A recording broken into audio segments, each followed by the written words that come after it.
the menopause. We're exploring some research around the menopause. So Anna Richardson, TV presenter, writer and journalist, is going to give us a bit of insight into the menopause and some research around women shying away from talking about the implications of it. So Anna, welcome to the show. Great to have you on board. Hello, Jimmy. How are you? Very good indeed. Yourself? I'm good, thank you. And do you have any menopausal women in your life, Jimmy? Yeah, I guess so. Yeah, I think everybody does to a certain extent, that's for sure. And but what's your take on the research, Anna? What do you make of it yourself? Well, look, we've had a big national conversation recently about the menopause, and we have had rightly so, a spotlight placed on it over the last couple of years. What with Mariella and Davina highlighting it on their documentaries. So we know that we're having a bigger conversation. However, Replens, the women's healthcare brand, have recently done a survey, and it highlights that around 55% of menopausal women are too embarrassed to open up about the more intimate aspects of how the menopause can affect you. And that is something that I really want to highlight and break the taboo around, because what we're talking about here, Jimmy, are things like a little bit of urinary incontinence at night, so the need to go to the toilet an awful lot, or, you know, if you jump or if you sneeze, you wet yourself a little bit. It's also around vaginal and vulval atrophy. Now, not many people have really heard about this, or certainly not talked about it, but this is when the tissues around your vagina and your vulva start to shrink a little bit and dry. It can be very, very uncomfortable. It can be very itchy. It can burn. But more than that, and this is why really it's a national conversation for not just women, but also their partners, because it can affect your sex life. So this really is something that we should all be talking about, because there is treatment available, but we just need to start talking about it. I mean, does it impact on treatment? I mean, looking at the research, it suggests that some women might not seek treatment, or for the stigma around sort of talking about it.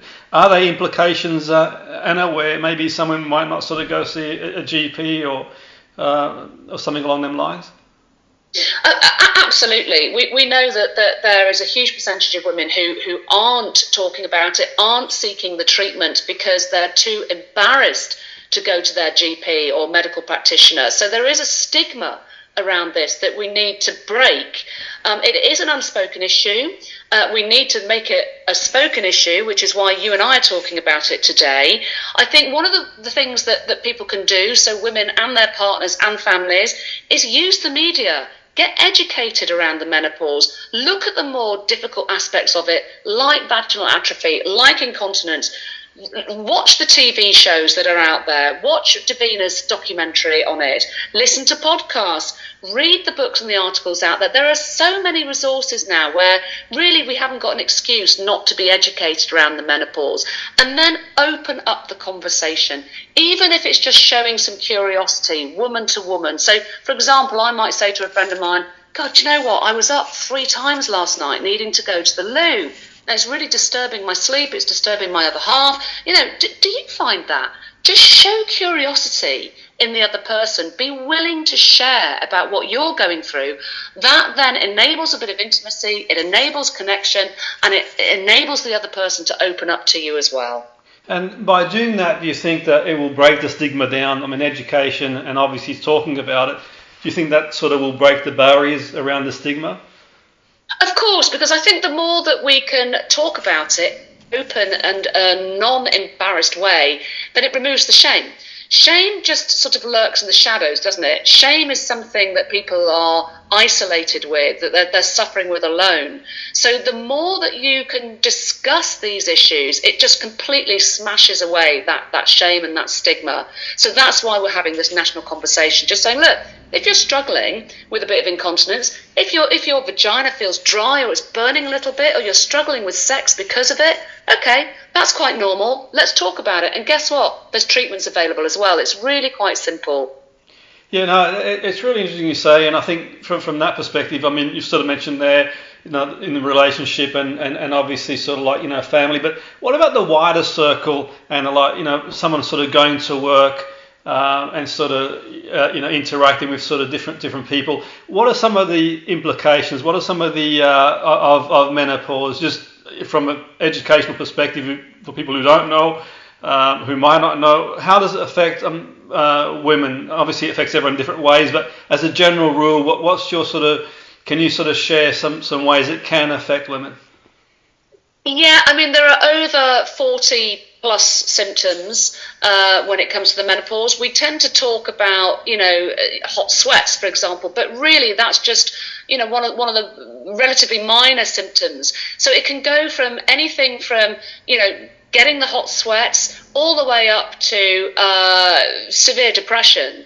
So, there's a lot in terms of the physical signs of the menopause that can manifest. So hot sweats, sleeplessness, weight gain, lethargy, joint pain, all that kind of thing. And all the way up to the psychological sides of it, which is anxiety, depression, loss of confidence.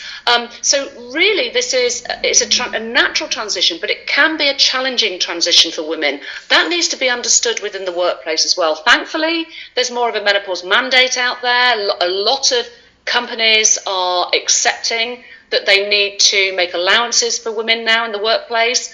I think there should be more open conversations around it, greater acceptance and understanding that for some women it can be very challenging. So therefore they might need some special dispensation around that. Perhaps they might need a desk fan. Maybe they need to be in a cooler office. Perhaps they need to be, have more toilet breaks. There just needs to be acceptance really around it, and that way you remove the stigma. No, absolutely. And in terms of sort of like, so it's going off piece a little bit, but in terms of sort of age, is there a specific sort of age range that affects women, or can it happen at various age groups? Just, I suppose, a bit of an No. This is very age specific, as in the menopausal transition. So perimenopause can start with some women. If they're having an early menopause, it could be in their mid-30s.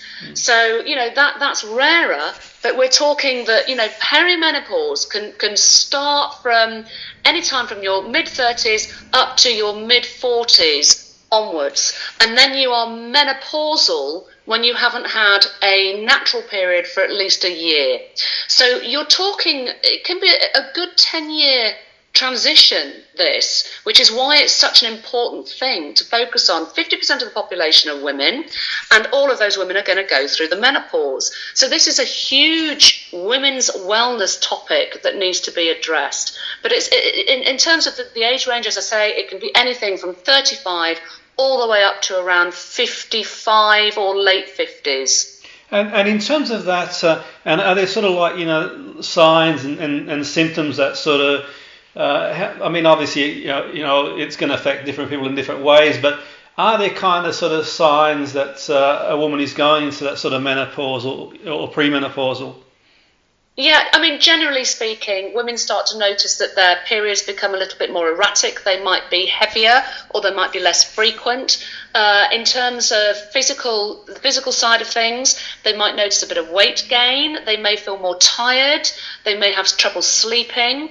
Emotionally, they can start to become more irritable or anxious, or they lose their confidence. Also, depression can creep in as well. So this is all to do with the fluctuation of our hormones, where they're naturally starting to decrease as we come to the end of our fertile cycle.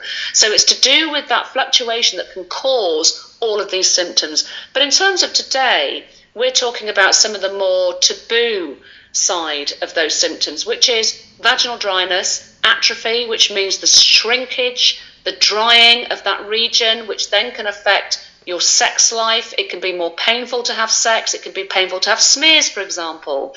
So, there's a whole range of symptoms, but these are the more intimate ones that can affect women, that we're encouraging them to talk about and to go and get help for. In the same way that, we take care of our face and our bodies, we moisturize ourselves and our skin we need to do the same for our vaginas and our vulva. So there's plenty of treatments that you can just go to your pharmacist and pick up something like Replens or the pharmacy's own vaginal moisturizer. You can pick up a treatment really easily. And it's very, very effective. It just replaces the lubrication that we've lost. And just in terms of sort of, for our listeners, if they feel a bit of stigma or a bit anxious to sort of go to the pharmacist, the chemist, or maybe the GP, what would you say, Anna? What are your sort of thoughts if someone sort of listening in thinking, you know what, they can relate to some of the symptoms you've talked about there, but they're a bit reluctant to go to the chemist or the GP because they're a bit anxious or nervous? Is there anything that you could sort of suggest to them? Yeah, I mean, there's two things I'd say really. Is first of all, get educated, use the media, make sure that you've read up plenty or listened to a lot around the menopause. As I say, there's plenty of podcasts, there's good documentaries, there's plenty of literature, plenty online as well. So get educated about this. Have a look at what the symptoms are. There's over 40. If we're talking about the more intimate ones, the ones that there's a stigma around, like incontinence or vaginal atrophy, then don't be afraid to go to your GP, maybe with an article or something you've printed off from the internet just around this, and say, look, I've had a look at this. I've done a bit of research online. I've had a look at this. I've realised that this might be a bit of an issue, and I'm wondering whether you could just have a read of what I found, and can we talk about it? Because I think I might be suffering with it, but I'm not entirely sure. So get educated first. Go to your GP with the information. The other thing that I would say is, don't be afraid to just reach out to other women and discuss it. Lead by example. The more open you are, the more actually other people will open up as well. This is about connection and getting rid of that taboo. Definitely. And just sort of finally, you've mentioned there that there is places where like resources that women can look for. Is there any specific sort of resources you can think of that you could share? Yeah. Absolutely. I would always point people to replens.com. They've got loads of information on that website in terms of the menopause, the menopausal transition, and how it can affect your vagina, and what can be done actually in terms of lubrication. Also, I found another forum online which I think is just superb as a resource, with women talking about their experiences, what works, what doesn't work, and that's called the Menopause Matters Forum. So I would push anybody to go onto that forum, type into the search bar the thing that you're concerned about, and you will come up with a whole thread of conversation from women. No, that's great. Thanks for sharing that, Anna, and thanks for your time. It's been informative, and no doubt our sort of guests have found that informative as well, and it's been great to speak to you. Have a great day. Thank you. Thank you very much indeed, Jimmy. Thank you. Speak to you again. Bye. Cheers, Jimmy. Thank you.